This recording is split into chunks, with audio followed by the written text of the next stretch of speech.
அனைவருக்கும் வணக்கம். எல்லாம் வல்ல இறை பரம்பொருளை வணங்கி அஸ்ட்ரோ ஸ்பிரிச்சுவல் யூடியூப் சேனலிலிருந்து ராம் தர்ஷன் பேசுகிறேன்.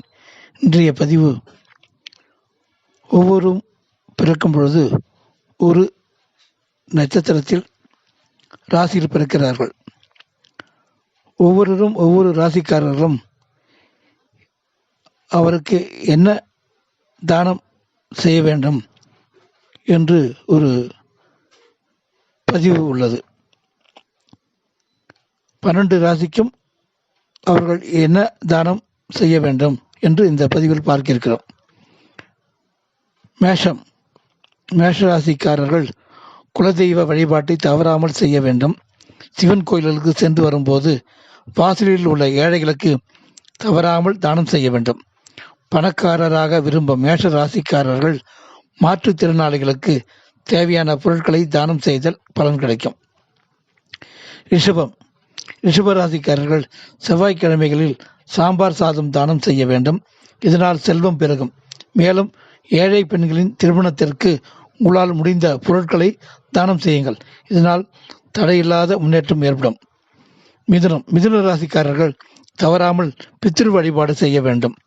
புதன்கிழமைகளில் பெருமாளை தரிசனம் செய்து வெண்பொங்கலை உங்களால் முடிந்த அளவுக்கு தானம் கொடுங்கள். எல்லாவித செல்வமும் தேடி வரும். மேலும் ஏழை மாணவர்களுக்கு படிப்புக்கு பண தானம் கொடுப்பது நல்லது. கடக ராசிக்காரர்கள் பசுமாட்டுக்கு உணவு தானம் செய்வதை வழக்கமாக கொள்ள வேண்டும். இது குடும்பத்தில் வறுமையை விரட்டி செல்வத்தை சேர்க்க உதவும்.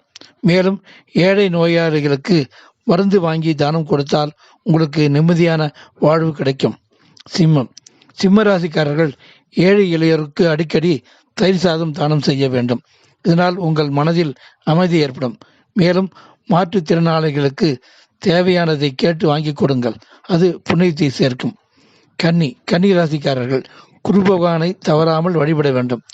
கோவிலுக்கு வரும் பக்தர்களுக்கு கோதுமையால் ஆன இனிப்பு மற்றும் உணவுப் பொருட்களை தானம் செய்ய வேண்டும். மேலும் ஏழை மாணவர்களுக்கு நோட்டு, பென்சில், பேனா வாங்கி கொடுக்கலாம். இது உங்களை முன்னேற்றும். துலாம் ராசிக்காரர்கள் விநாயக வழிபாடு கை கொடுக்கும். அடிக்கடி ஏழை எளியோருக்கு வெண்பொங்கல் தானம் செய்யுங்கள். இதனால் புதிய சொத்துக்கள் வந்து உங்களுக்கு சேரும்.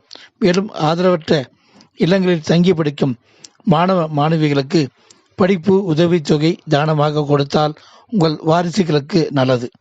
விருச்சிக ராசிக்காரர்கள் தங்களால் இயன்ற அளவு மாற்றுத்திறனாளிகளுக்கு தானம் செய்ய வேண்டும். கடன்கள் தீர லட்சுமி நரசிம்மரை வழிபட்டு பானகம் தானம் செய்யலாம். மேலும் அம்மன் கோயிலுக்கு வரும் பக்தர்களுக்கு சர்க்கரை பொங்கல் தானம் செய்தால் பண வரவு அதிகரிக்கும். தனுசு ராசிக்காரர்கள் தவறாமல் முருகனை வழிபட வேண்டும். குரு பகவானுக்கு கொண்டைக்கடலை மாலை அணிவித்து பிறகு பக்தர்களுக்கு தானம் செய்யலாம். வாரம் ஒரு முறை செவ்வாய் அல்லது வெள்ளியில் துர்க்கை அம்மனுக்கு மலர் தானம் செய்யலாம். மேலும் செவ்வாய்க்கிழமைகளில் சாம்பார் சாதம் தானம் செய்தால் வாழ்வு செழிக்கும். மேலும் வயதான பெண்களுக்கு தானம் செய்தால் நல்லது. மகர ராசிக்காரர்கள் ஏழை பெண்களின் திருமணத்திற்கு உங்களால் முடிந்ததை தானமாக கொடுக்க வேண்டும். மேலும் வாயில்லா ஜீவன்களுக்கு தீவனம் வாங்கி கொடுக்கலாம். கோவில்களில் சீரமைப்பு, பணிப்பு, சுத்திகரிப்பு பணிகள் நடக்கும்போது தானம் செய்தால் வீட்டில் லட்சுமி கடாட்சம் உண்டாகும். கும்பராசிக்காரர்கள் குலதெய்வ வழிபாடை மறக்காமல் செய்ய வேண்டும். ஏழைகளுக்கு கதம்ப உணவை அடிக்கடி தானமாக கொடுக்க வேண்டும். இதனால் உங்களுக்கு வரும் பண வரவு இரட்டிப்பாகும். மேலும் ஏழை நோயாளிகளுக்கு மருந்து மாத்திரையை வாங்கி கொடுத்தால் வளமான வாழ்வு அமையும். மீனராசிக்காரர்கள் பௌர்ணமி நாட்களில் சிவ தரிசனம் செய்வது நல்லது. ஏழை மாற்றுத்திறனாளிகளுக்கு உதவினால் புண்ணியம் அதிகரிக்கும். மேலும் நல்லெண்ணெய் தீபம் தானம் செய்யலாம். ஐயப்ப பக்தர்களுக்கு உதவினால் கூடுதல் நன்மை உண்டாகும். மேலே குறிப்பிட்ட ஒவ்வொரு ராசிக்காரர்களும் அவருக்கு உரிய தானங்களை செய்து வாழ்வில் சுபிட்சத்தை அடையுமாறு கேட்டுக்கொண்டு விடைபெறுகிறேன். நன்றி, வணக்கம்.